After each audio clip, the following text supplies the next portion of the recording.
Olá, está na hora de mais um TRT das Gerais, um programa da Justiça do Trabalho de Minas, que apresenta para você as decisões do TRT da Terceira Região. Hoje você confere: monitoramento excessivo das câmeras de segurança pode trazer prejuízos. Também vamos falar da obrigatoriedade dos uniformes em vários estabelecimentos comerciais. Quem paga por eles? O ônus do empreendimento é da empresa, não é do empregado. E ainda, empresa cobra dívida de funcionário usando e-mail coletivo. Moral da história? Todo mundo fica sabendo.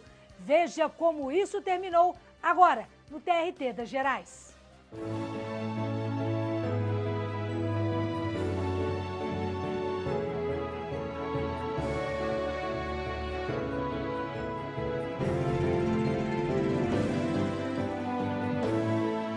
Sorria, você está sendo filmado. Esse é o tipo de informação que costuma vir junto às câmeras de monitoramento. O objetivo é garantir segurança, mas o exagero pode causar problemas. Em Minas, um trabalhador que sofreu constrangimento por causa da vigilância excessiva recorreu à Justiça do Trabalho. Elas estão por todo lado, vigiando 24 horas por dia. Imagens que podem ficar gravadas por meses ou até mesmo por anos.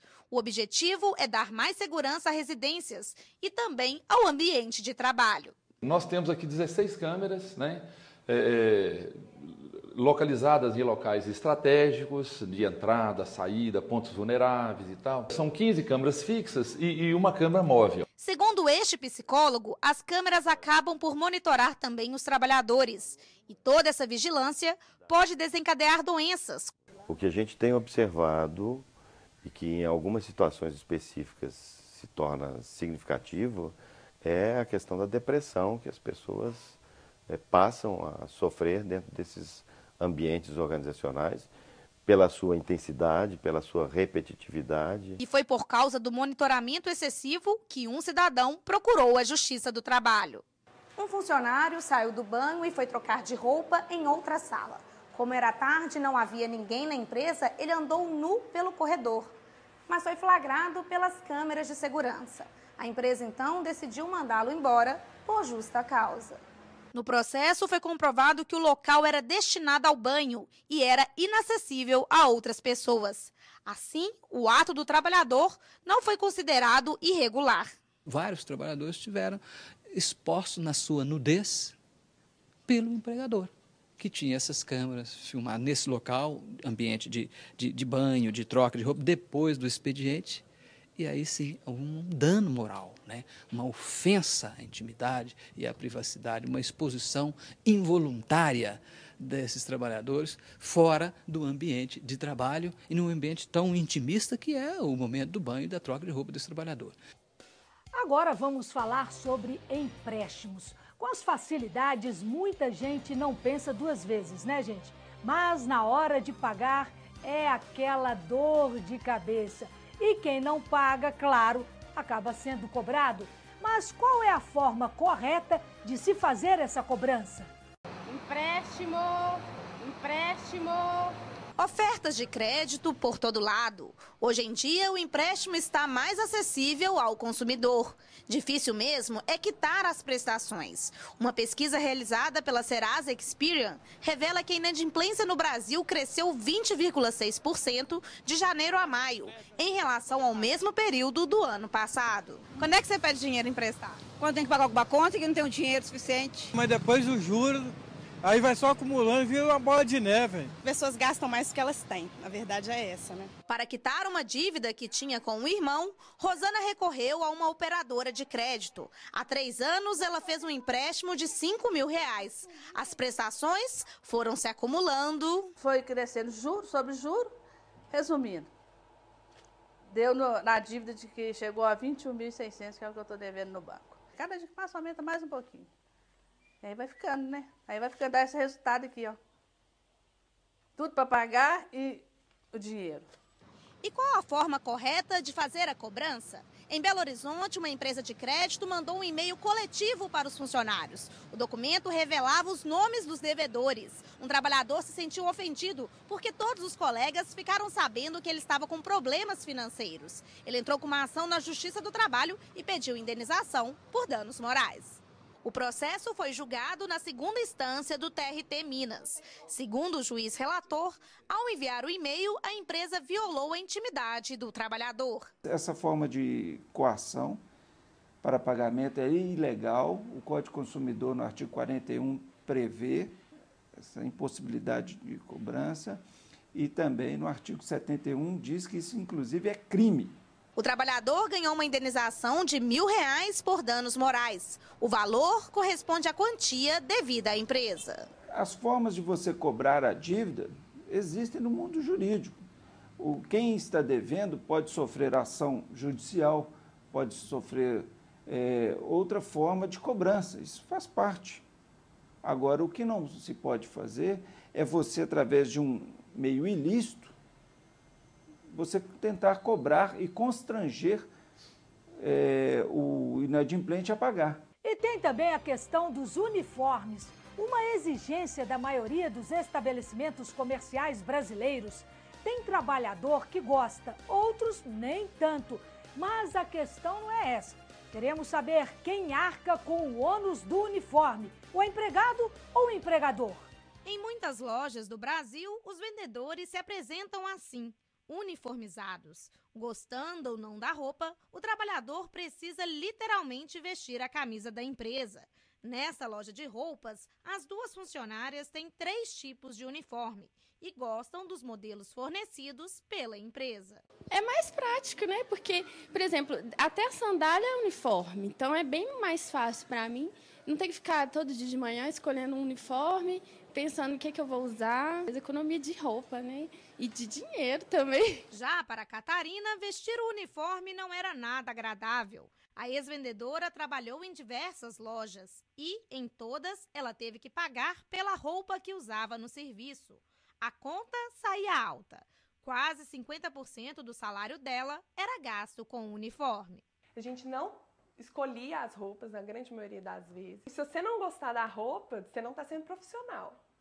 Muitas vezes, aliás, a postura da loja é assim, peraí, você está tendo o privilégio de usar a minha marca. De acordo com a CLT, o custo da aquisição do uniforme é de responsabilidade do empregador, mas nem todas as empresas respeitam o que está na lei. Em Belo Horizonte, uma funcionária resolveu cobrar na justiça o valor gasto com o uniforme. A vendedora desembolsava cerca de R$180 todo mês para comprar as roupas de trabalho. O processo foi julgado na segunda instância do TRT Minas, que deu ganho de causa à trabalhadora. Segundo este advogado, no caso do comércio, uma convenção coletiva determina o pagamento do valor gasto com os uniformes aos funcionários. O ônus do empreendimento é da empresa, não é do empregado. Independentemente de o empregado ter ou não comprovado, através de notas, os valores por ela gastos em despesa naquela situação. Um cardápio variado é sempre bom, né, gente? Todo mundo gosta. Mas o importante mesmo é a qualidade do que é servido. Em Minas, uma empresa foi condenada por fornecer comida estragada ao trabalhador. Por trás de um belo buffet, há outros milhares de trabalhadores, pessoas que atuam nos bastidores para que a comida fique bem saborosa. Essa empresa em Santa Luzia, região metropolitana de Belo Horizonte, fornece cerca de 2.000 refeições por dia. E para que nada dê errado, segue à risca as normas de controle de qualidade. O trabalho em cozinha, ele tem muitos detalhes, né? A gente tem que cuidar desde a limpeza de nosso equipamento, de nosso utensílio, até do nosso próprio manipulador. Aqui os produtos são armazenados em locais arejados. Carnes, verduras e legumes ficam bem refrigerados. Mãos são lavadas o tempo todo e a cozinha tem que estar sempre limpa. Nessa caixa térmica, a comida é transportada e tem tempo certo para ser consumida. É um intervalo de no máximo 6 horas entre o alimento em preparo e o alimento sendo servido, tá? o tempo do alimento em distribuição varia do tempo que eu estiver armazenando. Então, se eu estiver acima de 65 graus, que é o meu alimento quente, a gente orienta o consumo em até 2 horas. Comida de qualidade e variada. Assim deve ser a refeição de todo trabalhador. Mas nem todas as empresas tomam os cuidados necessários. Em Pouso Alegre, cidade a 400 quilômetros de Belo Horizonte, uma construtora foi condenada a pagar indenização a um funcionário porque forneceu comida estragada. Como o trabalhador de Pouso Alegre teve a saúde prejudicada após ingerir a refeição, ele recebeu uma indenização de R$3.000 por danos morais. Evidentemente, esse fato não acontece com um empregado isoladamente, é uma situação genérica, né? Então, o que a gente aconselha é que ele, naturalmente, recorrendo ao sindicato da categoria ou até um advogado particular, recorra à Justiça do Trabalho para que ela reconheça essa falha que, infelizmente, ainda acontece muito. E já que estamos falando em comida, na capital mineira também tem gente que prima pela qualidade. E temos muita coisa boa por aqui, viu? Não poderíamos deixar, portanto, de mostrar as delícias da culinária mineira. Você vai ficar com água na boca. Tutu, feijão tropeiro, lombo, costelinha de porco, frango com quiabo, ao molho pardo, pão de queijo, broa, pamonha, doces, queijos. A cozinha mineira põe na mesa uma receita de sabor e simplicidade que representa muito mais que um estado. Ela serve, na verdade, pratos ricos de história e de cultura do povo brasileiro. O feijão tropeiro ele começou na época da Estrada Real, com os tropeiros, né? Então eles tinham muita condição e uma forma de armazenar alimentos. Então eles carregavam poucos utensílios, né, e alimentos que não eram muito perecíveis, como a linguiça, um tocinho defumado. Então eles cozinhavam o feijão e misturavam tudo. Então era uma forma muito prática. Segundo registros históricos, os primeiros habitantes de Minas foram os índios, africanos e portugueses. A dificuldade para importar alimentos do Rio de Janeiro e da Bahia era grande. Por isso, foi necessário criar pratos que reuniam os costumes de todos. Os portugueses com seus temperos trazidos das Índias, africanos habituados ao angu, quiabo e feijoada. Os índios comiam milho, mandioca, farinha. As riquezas minerais do estado, o ouro, as pedras preciosas, atraem cada vez mais imigrantes. A mistura de raças também vira mistura de sabores. E o resultado é uma receita única que passou de geração a geração e segue o mesmo ritmo até hoje. A inigualável comida mineira. Esta cozinheira é a mais pura representante da cozinha de Minas. Nascida no Cerro, mãe professora. Na capital, seus pratos precisavam ser servidos num ambiente especial. Ela recriou, então, as velhas fazendas coloniais. A combinação virou um negócio de sucesso. Uma cozinheira que se orgulha da profissão. Todos os alimentos brasileiros iniciaram da mesma forma, indígena, africano e português. O princípio é esse. E Minas parou no princípio. E Minas guardou as raízes.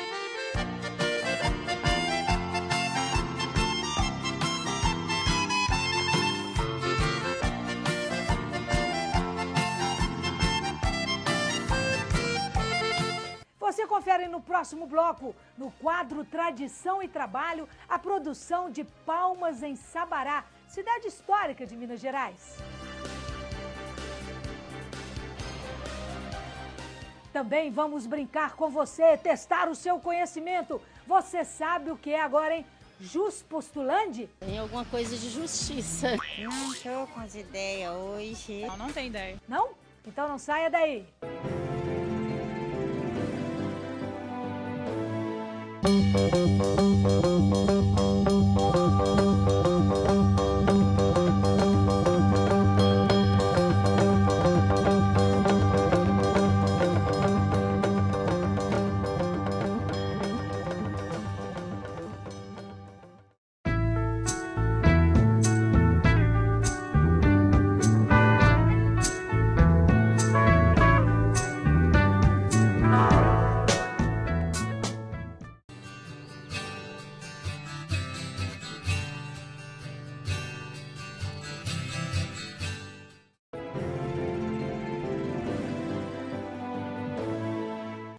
TRT das Gerais está de volta. Elas são feitas em ouro, prata ou cobre. Enfeitam casas e até arranjos de noivas. Eu estou falando da produção de palmas, uma tradição de origem portuguesa mantida até hoje em Sabará. É o que você confere agora no quadro Tradição e Trabalho.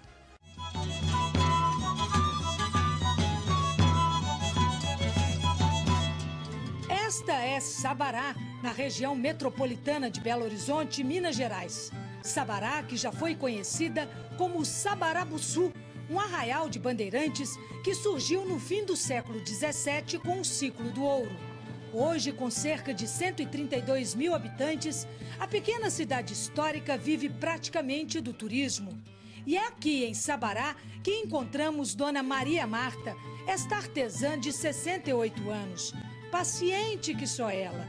A professora aposentada é uma das poucas que ainda mantém uma tradição antiga. Faz palmas barrocas, uma herança dos portugueses.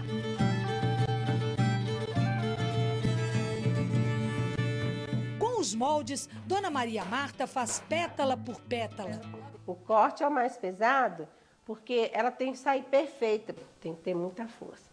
Quando são poucas peças, eu mesmo corto. Agora, quando é muitas peças, eu peço ajuda, meu filho, meu sobrinho, minha filha. Prepara o miolo da flor, capricha na confecção do botão e do arame surge uma bela peça ornamental. Se você não tiver paciência, você não consegue fazer. Se for fazer uma coisa muito rápida, não sai do jeito que a gente espera que saia. Palmas que já ganharam o mundo. Ela já recebeu encomendas da Itália, Portugal, Estados Unidos. Muito usadas na ornamentação de igrejas, andores, oratórios, as palmas barrocas de ouro, prata ou cobre agora enfeitam também casas e arranjos de noivas. Eu, às vezes, chego até sonhar com o meu trabalho. Eu sonhei que o Divino Espírito Santo apareceu assim. E eu vi o Divino Espírito Santo assim, todo enfeitado com as flores, com estas flores. Fiquei doidinha, enquanto eu não arranjei um Divino Espírito Santo para fazer. Essas palmas barrocas de metal são feitas só aqui em Sabará, porque as palmas tradicionais portuguesas são assim, feitas em tecido engomado. São 13 rosas brancas, 13 flores que representam as lágrimas de Nossa Senhora e 5 botões vermelhos que representam as 5 chagas de Cristo. Eu faço por amor, por prazer, porque eu adoro, eu amo fazer as palmas.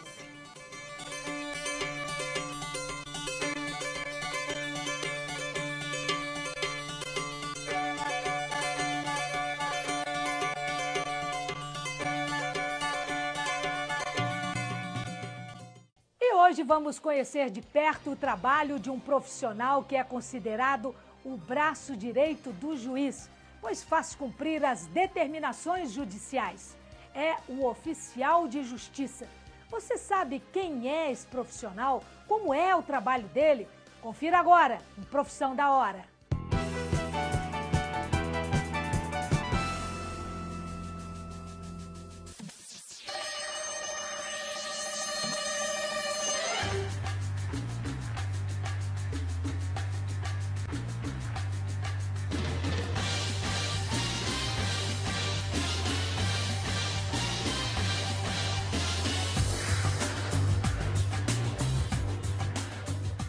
Para este profissional da hora, não tem tempo ruim. Pode ser uma noite linda de sexta-feira ou um domingo quente de sol, no centro da cidade ou na roça, no morro. Só não pode perder tempo nem ter medo de cachorro. Quem é ele? O nosso ofício é um desafio. E você tem que compreender, às vezes, o receio, o medo, né? Ou mesmo até a má-fé da pessoa que está devendo alguma coisa na justiça. Se você pensou oficial de justiça, acertou. O oficial de justiça no Brasil é o servidor público que executa os mandados judiciais expedidos pela justiça.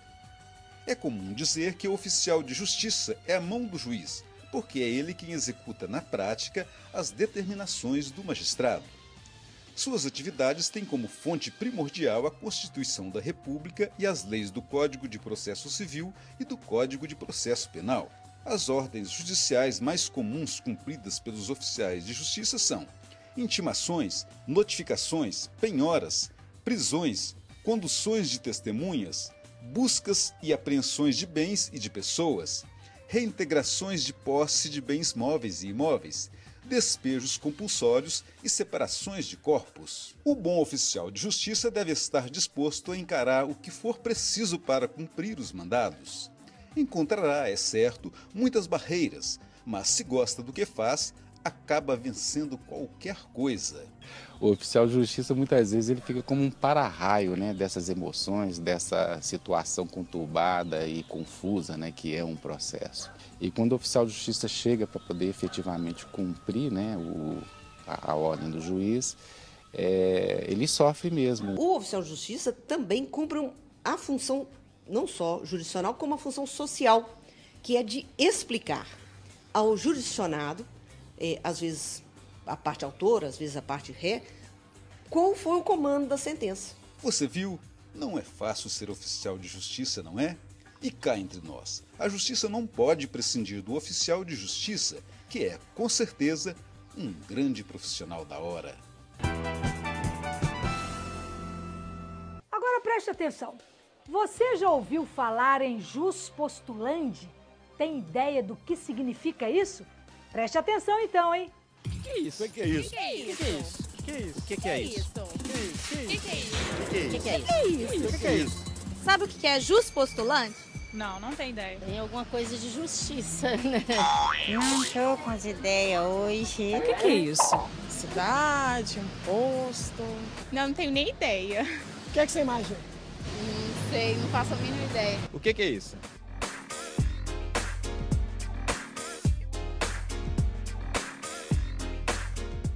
Jus postulandi é um instituto previsto no processo trabalhista no sentido de que a parte, no caso o autor, pode vir na justiça sem a necessidade da assistência de um advogado.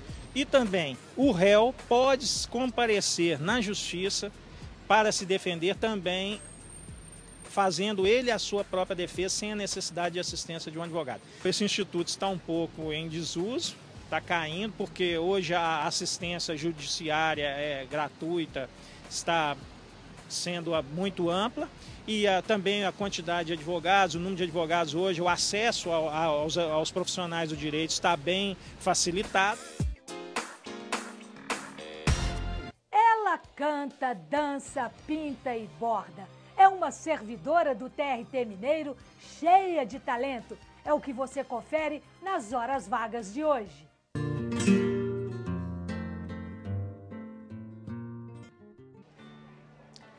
Jaqueline Pereira é servidora no TRT de Minas há mais de 15 anos. A publicitária já passou pelas varas do trabalho de Sabará e Araxá e atualmente está na assessoria de comunicação. Além de trabalhar no tribunal, cuidar de 2 filhos, você sabia que nas horas vagas, Jaque canta profissionalmente?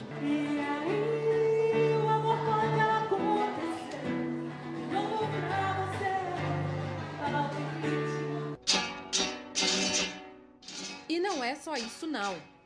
Ela também pratica corrida, já é meia maratonista, cria e produz peças de artesanato, é bailarina profissional de uma companhia de dança flamenca.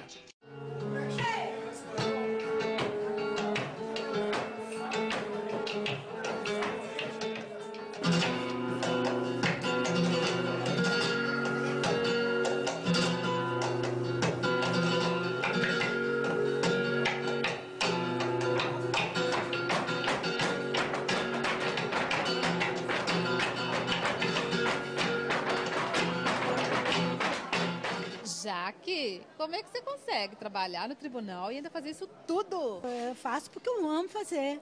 Então, assim, dançar, por exemplo. Dançar para mim, Flamengo, é vida, é paixão. Meia maratona. Você me viu correndo? Eu corro como se, igual o Forrest Gump, já viu o Forrest Gump? Ele corre assim como se o mundo fosse dele, é isso que acontece comigo. Eu amo correr. É o que sai de dentro de mim, tá no pano, tá no papel, tá, sei lá, na bijuteria, e eu tenho uma alegria de ver as pessoas usando. Cheguei a tempo de te ver acordar, eu vim correndo à frente do sol. Música, a música pra mim é talento que Deus me deu para fazer as pessoas se sentirem bem.